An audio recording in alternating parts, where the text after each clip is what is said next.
أعوذ بالله من الشيطان الرجيم. بسم الله الرحمن الرحيم. والذين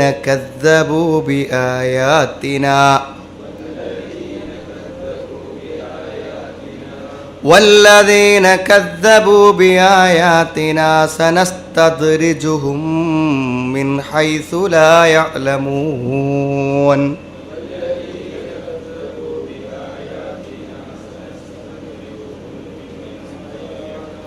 وأملي لهم إن كيدي متين.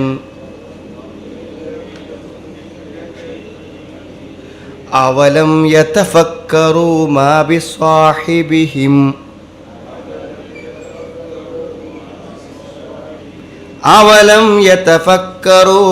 بصاحبهم من جنة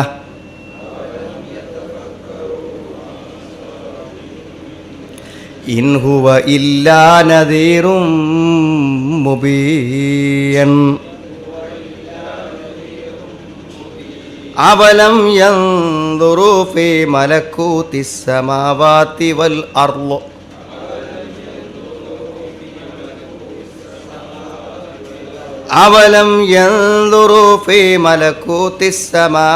والأرض وما خلق الله من شيء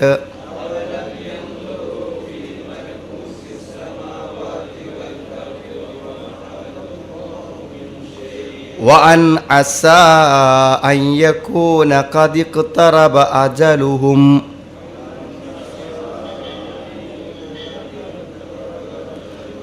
فبأي حديث بعده يؤمنون.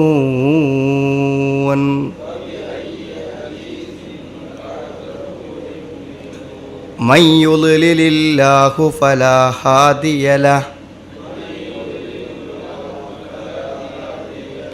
ويذرهم في طغيانهم يعمهون.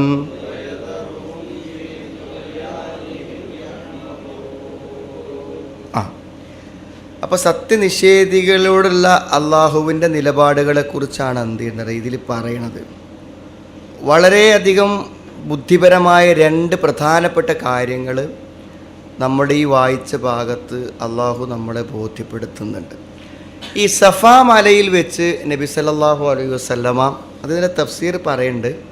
സഫാ മലയിൽ വെച്ച് നബി സ്വല്ലല്ലാഹു അലൈഹി വസല്ലമ എന്ത് വെച്ചാൽ ഓരോ പ്രമുഖ ഗോത്രങ്ങളെയും അതേപോലെ തന്നെ പ്രധാനപ്പെട്ട ആളുകളെ എല്ലാവരെയും വിളിച്ചു ചേർത്തിട്ട് അവരോട് എന്ത് ചെയ്തു, വരാനിരിക്കുന്ന പരലോകത്ത് അവർക്ക് സംഭവിക്കാനിരിക്കുന്ന ഭയാനകമായ ശിക്ഷകളെക്കുറിച്ച് താക്കീത് നൽകി. അങ്ങനെ താക്കീത് നൽകിയപ്പോൾ ഒരു അവിശ്വാസിയായ ഒരാൾ അവിടെ വന്നിരുന്ന് നേരം വെളുക്കുന്നത് വരെ അയാൾ പറഞ്ഞുകൊണ്ടിരുന്നു എന്നാണ്. എന്താണ്? ഇദ്ദേഹം ഒരു മജ്നൂനാണ്, അതായത് ഒരു ഭ്രാന്തനാണ് എന്ന് നബി സല്ലല്ലാഹു അലൈഹി വസല്ലമയെക്കുറിച്ച് അയാൾ പറഞ്ഞുകൊണ്ടേയിരുന്നു. അതിന് മറുപടി ആയിക്കൊണ്ടാണ് ഇതിൽ നമ്മൾ പറഞ്ഞ അവലം യതഫക്കറു എന്നുള്ള 184 ആയത്ത് അവതീർണമായത് എന്നെന്ത് ചെയ്യുന്നുണ്ട്, പറയപ്പെടുന്നുണ്ട്. അപ്പോൾ അതിൽ എല്ലാ പ്രവാചകന്മാരും വന്നപ്പോഴും ആ പ്രവാചകന്മാരെക്കുറിച്ച് അവർക്ക് ഭ്രാന്താണെന്ന് ആളുകൾ പറഞ്ഞിരുന്നു. ഭ്രാന്താണെന്ന് പറയാനുള്ള ഒരു പ്രധാനപ്പെട്ട കാരണം എന്താണെന്ന് ചോദിച്ചാൽ, സാധാരണ മറ്റുള്ളവർക്ക് കാണിക്കാനും പറയാനും പറ്റാത്ത കാര്യങ്ങൾ അവർ പറയുന്നുണ്ട്. അത് ജനങ്ങളെ അത്ഭുതപ്പെടുത്തുന്നുണ്ട്. അപ്പോൾ അവർ വിശ്വസിക്കേണ്ടി വരികയാണ്. അമാനുഷികമായ ദൃഷ്ടാന്തങ്ങളും കാര്യങ്ങളും കാണുമ്പോൾ പ്രവാചകനിൽ അവർ വിശ്വസിക്കേണ്ടി വരും. അപ്പം അങ്ങനെ ആളുകൾ വിശ്വസിക്കേണ്ടി വരുമ്പോൾ അവർ വിശ്വസിക്കാതിരിക്കാൻ വേണ്ടി അവർ കണ്ടെത്തുന്ന ന്യായമാണെന്ത്, ഇതിലൊന്നും വലിയ കാര്യമില്ല, ഇതൊക്കെ ഒരു ഭ്രാന്താണ് എന്ന് പറയലാണ്. ആ ഭ്രാന്തനാണ് എന്ന് പറയുന്നത് ഒരു വലിയ ആരോപണമാണ്. ഇപ്പോൾ നമ്മൾക്ക് സാധാരണ പറയാൻ പറ്റും, ആളുകൾ പരസ്പരം ഇത് ആരോപിക്കും. ഇപ്പോൾ ഒരു സാധാരണഗതിയിൽ ഇപ്പോൾ ഒരു ഭാര്യ ഭർത്താവ് ഒരു ഭാര്യനോട് വെറുപ്പുണ്ടെങ്കിൽ, ഭാര്യയ്ക്ക് ഭർത്താവിന് വെറുപ്പുണ്ടെങ്കിൽ അവസാനം അവർ കണ്ടെത്തുന്ന ഒരു കാരണമാണെന്ത്, ഇവൾക്ക് മാനസികമാണ് അല്ലെങ്കിൽ അവന് മാനസികമാണ്. ഇതിലൊരു പ്രശ്നം എന്താ വെച്ചാൽ തെളിയിക്കാൻ കഴിയൂല. മാനസികമല്ല ആണ് എന്ന് വേറെല്ലോർക്ക് എന്ത് ചെയ്യാൻ പറ്റില്ല, തെളിയിക്കാൻ പറ്റില്ല. പിന്നെന്താ വെച്ചാൽ ആകെ അങ്ങനെ ഒരു മാനസിക പ്രശ്നങ്ങൾ ഉണ്ടോ ഇല്ലേന്ന് തർക്കമുന്നയിക്കപ്പെട്ടാൽ ആകെയുള്ളൊരു വഴി എന്തുള്ളൂ എന്ന് വിചാരിച്ചാൽ ആരെപ്പറ്റിയാണ് ഇപ്പോൾ ഒരു സ്ത്രീയെക്കുറിച്ച് അങ്ങനെ മാനസിക പ്രശ്നമുണ്ട് എന്ന് ആരോപണം ഉന്നയിക്കപ്പെട്ടാൽ തെളിയിക്കാൾ ഏക മാർഗം എന്താ വെച്ചാൽ ആ സ്ത്രീയുമായി ഈ ഭർത്താവല്ലാതെ അടുത്ത് പെരുമാറുന്ന, വളരെ അടുത്ത് പെരുമാറുന്ന നിഷ്പക്ഷമതികളായിട്ടുള്ള വല്ല സുഹൃത്തുക്കളോ അവരെപ്പോഴും ഫോൺ ചെയ്യും ബന്ധപ്പെടും ചെയ്യണ ആരെങ്കിലുമൊക്കെ ഉണ്ടെങ്കിൽ നമ്മൾ അവരോട് ചോദിക്കുക, എന്താണ് ഇങ്ങനെ നിങ്ങൾക്ക് എപ്പോഴെങ്കിലും തോന്നിയിട്ടുണ്ടോ എന്ന് ചോദിക്കുമ്പോൾ എനിക്ക് ആ പെരുമാറ്റത്തിൽ അങ്ങനെ ഒരു സംഭവം തന്നെ തോന്നിയിട്ടില്ല എന്ന് പറഞ്ഞാൽ അതാണ് പിന്നിലൊരു തെളിവ്. വേറെന്ത് തെളിവാണ്?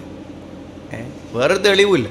പിന്നെന്താണെന്ന് വെച്ചാൽ ഏതൊരാൾ ഒരു അസുഖമില്ലാത്തവരെ പിടിച്ചങ്ങാണ്ട് ഒരു സൈക്കാട്രിക് ഡോക്ടർക്ക് കൊണ്ടുപോയാൽ അയാൾ മരുന്ന് എഴുതി കൊടുക്കും. കാരണം കൊണ്ടോണോൻ ഇയാൾക്ക് മാനസിക അസുഖമാണെന്ന് സ്ഥിരീകരിച്ച സ്ഥിതിക്ക് പിന്നെ ഡോക്ടർ അല്ലാന്ന് പറയേണ്ട കാര്യമില്ല. അപ്പോൾ ഡോക്ടർ എന്ത് ചെയ്യും? മൂപ്പർ ചികിത്സ എന്ത് ചെയ്യും? നടത്തും. അപ്പോൾ അങ്ങനത്തെ ഒരു അവസ്ഥയിൽ ആ സർട്ടിഫിക്കറ്റ് കയ്യിൽ, ആ ഒരു മരുന്നിൻ്റെ ചീട്ട് കയ്യിലുണ്ടെങ്കിൽ ആരെ മുന്നിലും കാണിച്ചു കൊടുക്കാൻ എന്തായി തെളിവാവും ചെയ്യും. ഇതാണിപ്പോൾ മൊത്തം ഫാമിലി പ്രശ്നങ്ങളിലൊക്കെ നടക്കുന്ന ഒരു പ്രധാനപ്പെട്ട ആയുധമാണ്. ഇപ്പം നബി സ്വല്ലല്ലാഹു അലൈഹി വസല്ലമയെ തളർത്താനും ഇവർ ഉന്നയിച്ച ആരോപണമാണെന്ത്? എന്താണ്? സുഖല്ല. അതിന് അള്ളാഹ് പറഞ്ഞ മറുപടിയാണ് എന്താ അറിയോ? വെറുതെ സുഖല്ലാതുകൊണ്ട് കാര്യമില്ലല്ലോ. അവലം യതഫക്കറു മാ ബി സ്വാഹിബിഹിം, ഒറ്റ വാക്കുകൊണ്ട് അള്ളാഹ് മറുപടി പറഞ്ഞു. മുഹമ്മദ് നബി സ്വല്ലല്ലാഹു അലൈഹി വസല്ലം 40 കൊല്ലം തികഞ്ഞ് വഹീ കിട്ടിയപ്പോഴല്ലേ ഇവിടെ ആരെങ്കിലും ഒരാൾ ഭ്രാന്തെന്ന് വിളിച്ചിട്ടുള്ളൂ. 40 കൊല്ലം നിങ്ങളുടെ തോളോട് തോള് ചേർന്ന് ജീവിച്ച ഒരു വ്യക്തിക്ക് എപ്പോഴെങ്കിലും മാനസിക അസ്വാസ്ഥ്യങ്ങൾ ഉള്ളതായിട്ട് ആരെങ്കിലും പറഞ്ഞിട്ടുണ്ടോ എന്നാണ്. ആരെങ്കിലും പറഞ്ഞിട്ടുണ്ടോ? 40 കൊല്ലം വരെ ആരെങ്കിലും അങ്ങനെ പ്രവാചകൻ്റെ പേരിൽ ഒരു ആരോപണം ഉന്നയിച്ചിട്ടുണ്ടോ? അതാണ് മാബി സ്വാഹിബിക്കും, നിങ്ങളുടെ കൂട്ടുകാരൻ. എടോ, നിങ്ങളുടെ കൂട്ടുകാരൻ അല്ല. എന്ത്? മിൻ ജിന്ന, ഭ്രാന്തനല്ല. എന്താ തെളിവ്? നിങ്ങളുടെ കൂട്ടുകാരനാണ്. നിങ്ങൾക്ക് നോർമൽ അല്ലാതെ എന്തെങ്കിലും സംഗതികൾ, അനുഭവങ്ങളോ നിങ്ങൾക്ക് ഇതുവരെ ഉണ്ടായിട്ടില്ല. ഇപ്പം നിങ്ങൾക്ക് അംഗീകരിക്കാൻ പറ്റാത്തൊരു സത്യം അദ്ദേഹം പറയുന്നത് കൊണ്ട് നിങ്ങൾ എന്തുന്നയിക്കുന്നു? ഭ്രാന്തൻ എന്ന് ഉന്നയിക്കുന്നു എന്ന് മാത്രം. എന്തൊരു നല്ല മറുപടിയാണ്! അള്ളാഹ്ക്കേ അത് പറയാൻ പറ്റുള്ളൂ. ഒറ്റ വാക്ക് കൊണ്ട് നബി സ്വല്ലല്ലാഹു അലൈഹി വസല്ലം ഭ്രാന്തനല്ല എന്ന് എന്ത് ചെയ്തു? സമർത്ഥിച്ചു. ഇന്നല്ലേ, ഇന്നിപ്പോൾ നിങ്ങൾ ഭ്രാന്തൻ എന്ന് ഉന്നയിക്കുമ്പോൾ ഇന്നലെ വരെ നിങ്ങളെ കൂടെ ഉണ്ടായിരുന്ന ആളാണല്ലോ. ഒരു 40 കൊല്ലത്തെ ചരിത്രമല്ലേ. അന്നെന്തെങ്കിലും ഭ്രാന്താണെന്ന് എപ്പോഴെങ്കിലും ആരെങ്കിലും പെരുമാറ്റങ്ങളോ സ്വഭാവങ്ങളോ കണ്ടപ്പോൾ പറഞ്ഞിട്ടുണ്ടോ? അതാണ് ചോദ്യം. വളരെ പ്രസക്തമായ ചോദ്യമാണ്. ഒന്നതാണ്. അത് വളരെ ബുദ്ധിപരമായ ഒരു കാര്യം. വിശുദ്ധ ഖുർആനിൽ നമുക്ക് കിട്ടുന്ന നല്ലൊരു ആശയമാണ്. അത് 184. അതേപോലെ നമ്മളിന്ന് വായിക്കാൻ പോകുന്ന സ്ഥലത്ത് പറയുന്ന മറ്റൊരു കാര്യമാണ് എന്തറിയും? അതായത് നബി സ്വല്ലല്ലാഹു അലൈഹി വസല്ലം പറയുന്നത് എന്തൊക്കെയാണ്? അള്ളാഹ് ഏകനാണ്, സ്വർഗ്ഗമുണ്ട്, നരകമുണ്ട്, പരലോകമുണ്ട് എന്നൊക്കെയാണല്ലോ പറയണത്. ഇത് വിശ്വസിക്കാൻ നിങ്ങൾ വേറെ ഒന്നും അന്വേഷിക്കേണ്ടതില്ല. നിങ്ങൾക്ക് ഈ പ്രപഞ്ചത്തിൽ, ഈ ഭൂമിയിൽ നിങ്ങൾക്ക് കാണാനും കണ്ടു കിട്ടാനും പറ്റുന്ന എന്തൊന്നിനെ നിങ്ങൾ എടുക്കുക. ഒരു വണ്ടിനെങ്കിൽ ഒരു വണ്ടിനെടുക്കുക, ഒരു മത്സ്യത്തിനെടുക്കുക, സൂര്യനെങ്ങനെ സൂര്യനെടുക്കുക. അള്ളാഹ് സൃഷ്ടിച്ച ഏതൊന്നിനെ നിങ്ങൾ പരിശോധിച്ചാലും ഈ സൃഷ്ടിപ്പിലെല്ലാം ഒരു ഏകത നിങ്ങൾക്ക് കാണും. ഒരപാരമായ ബുദ്ധിയുള്ള ഒരാളാണ് ഇതിൻ്റെ എല്ലാറ്റിൻ്റെയും പിന്നിൽ നിങ്ങൾക്ക് മനസ്സിലാവും. വളരെ ശക്തമായ നിയന്ത്രിക്കുവാനും ചിന്തിക്കുവാനും തിട്ടപ്പെടുത്തുവാനും പറ്റാത്ത ഒരു ബുദ്ധി കേന്ദ്രത്തിൽ നിന്നാണ് ഇവിടുത്തെ ഓരോ പ്രാണികളും ഉത്ഭൂതമായതെന്ന് മനസ്സിലാവും. അപ്പം ആ ശക്തിയാണ് ആര്? അള്ളാഹു. അതാണ് അള്ളാഹു. അവർ ഏകനാണ്.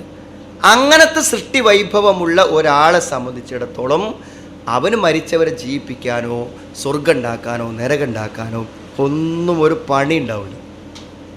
പിന്നെ നിങ്ങൾക്ക് തർക്കിച്ച് നിൽക്കാം.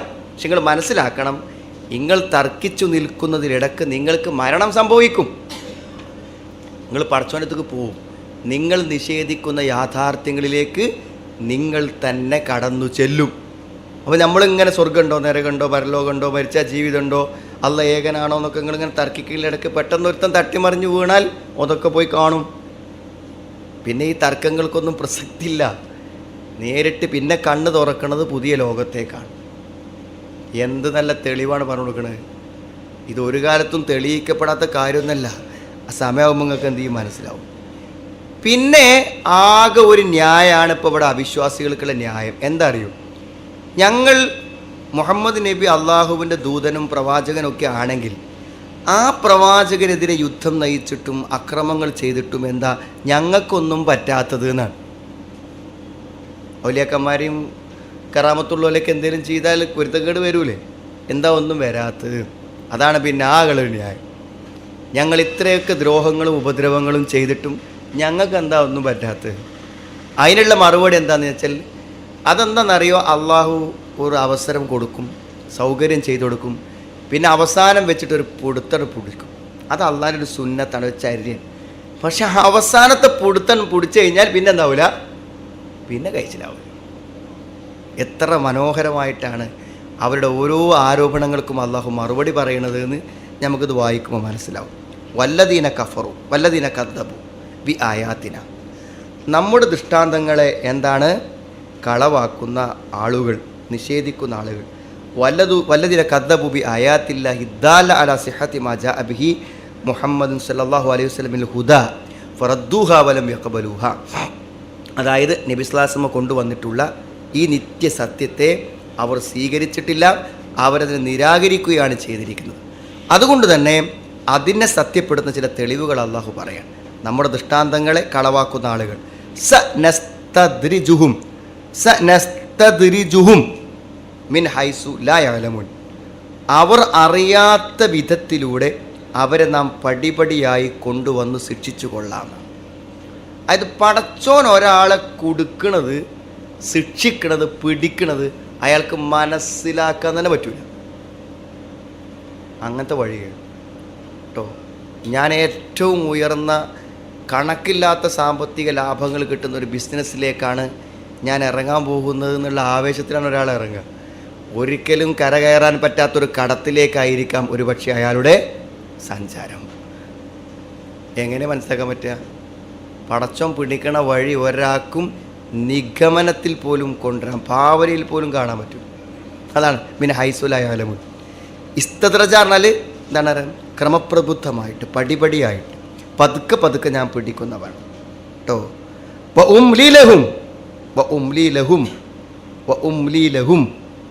എന്താണ്?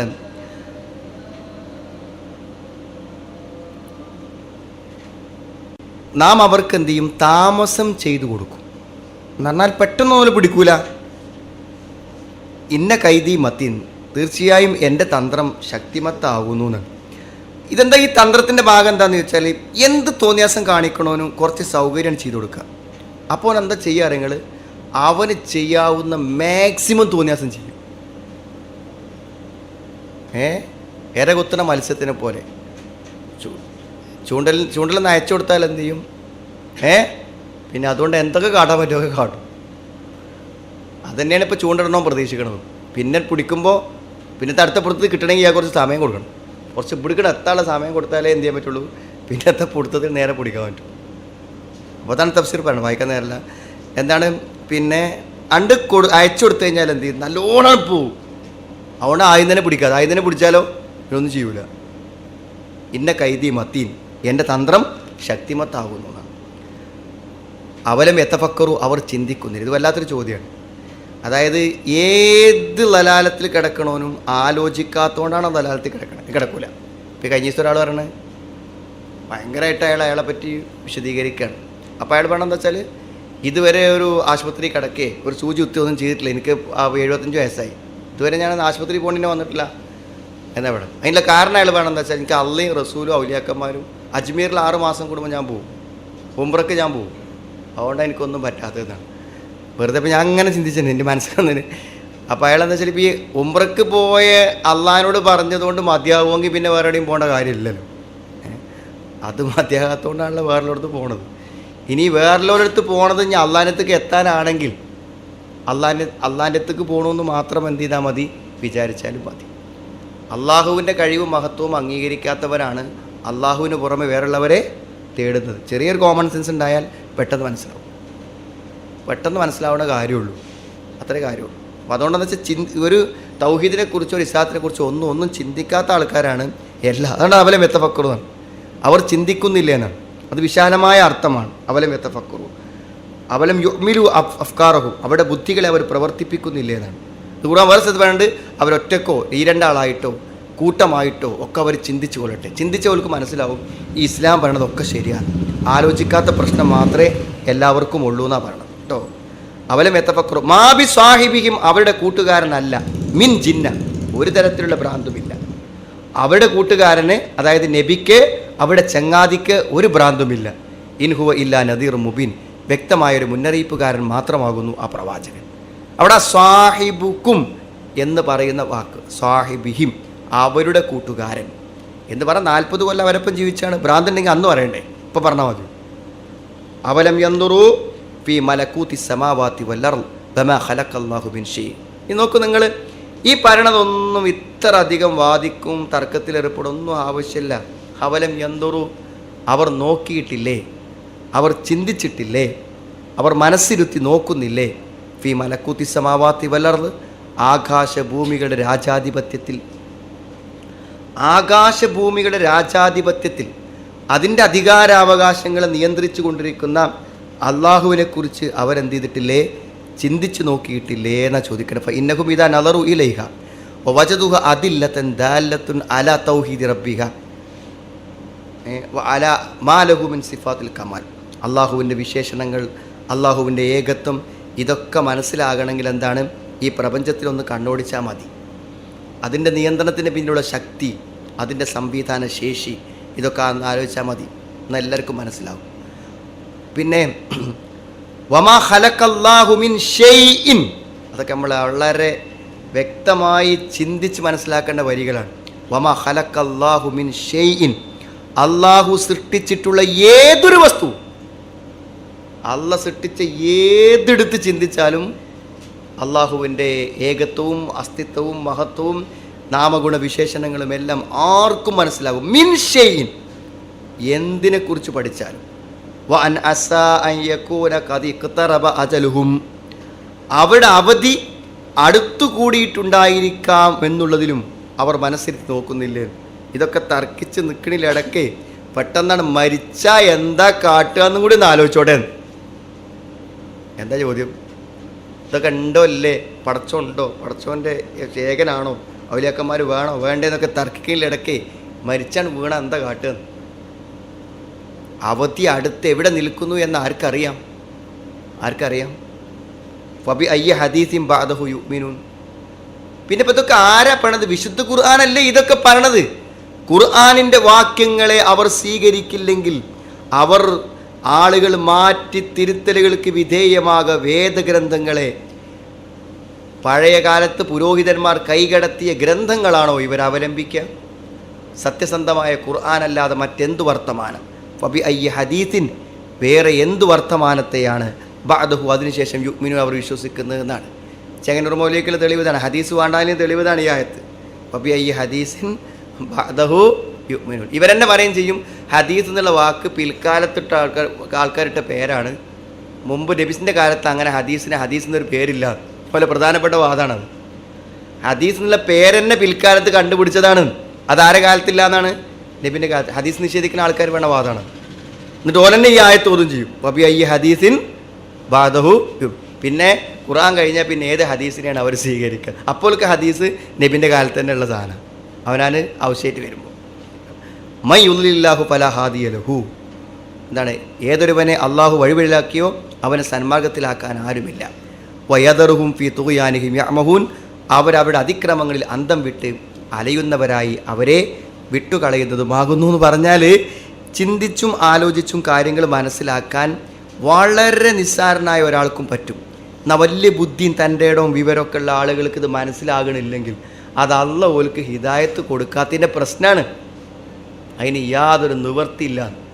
അതിനർഹരും യോഗ്യരും അവരായിത്തീരുക എന്നതല്ലാതെ ഇത് സത്യമാവാത്തത് കൊണ്ടോ, ഇത് ബുദ്ധിക്ക് ഉൾക്കൊള്ളാത്തത് കൊണ്ടോ, ഇത് ചിന്തിച്ചാൽ മനസ്സിലാകാത്തത് കൊണ്ടോ, അള്ളാഹുവിൻ്റെ ഏകത്വം ബോധ്യപ്പെടാത്തൊരാശയമായതുകൊണ്ടോ ഒന്നുമല്ല. അവർക്കിന് തൗഫീഖില്ല. ഫലാ ഹാദിയ ലഹു, അവനെ നേർമാർഗത്തിലാക്കാൻ ആരുമില്ല. വയദറുഹും ഫീ തുഗ്യാനിഹിം യഅമഹൂൻ, അവരവരുടെ അതിക്രമങ്ങൾ എന്ത് ചെയ്യും? അലയുന്നവരായി അവരെ വിട്ടുകളയും. അവരന്തം കിട്ടാതെ വഴികേടിൽ അങ്ങനെ ജീവിച്ച് മരിച്ചു പോകും. അതിനാണ് അവർക്ക് വിധി എന്നാണ്.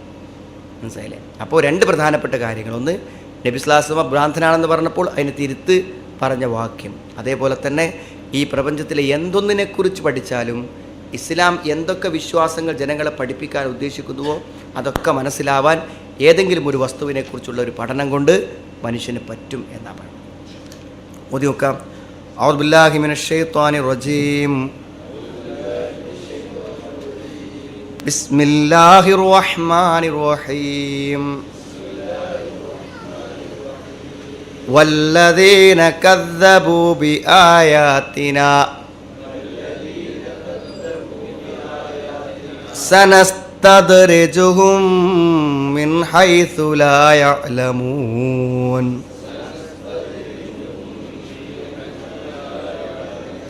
വഉംലി ലഹും ഇന്ന കൈദി മതീൻ. അവലം യതഫക്കറൂ മാ ബിസ്വാഹിബിഹിം മിൻ ജിന്നഹ്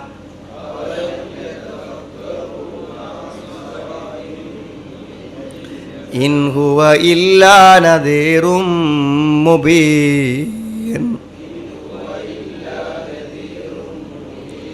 അവലം യൻദുറൂ ഫീ മലകൂതിസ് സമാവാതി വൽ അർള്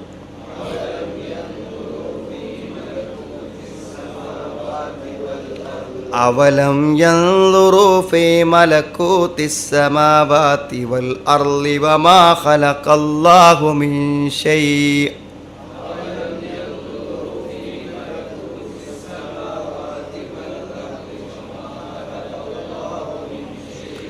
വഅൻ അസാ അൻ യകൂന ഖദ് ഇഖ്തറബ അജലുഹും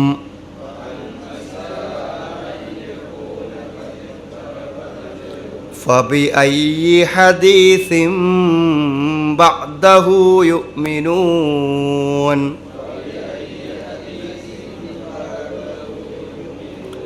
മൻ യുദ്ലിലില്ലാഹു ഫലാ ഹാദിയ ലഹു വയദറുഹും ഫീ തുഗ്യാനിഹിം യഅ്മഹൂൻ.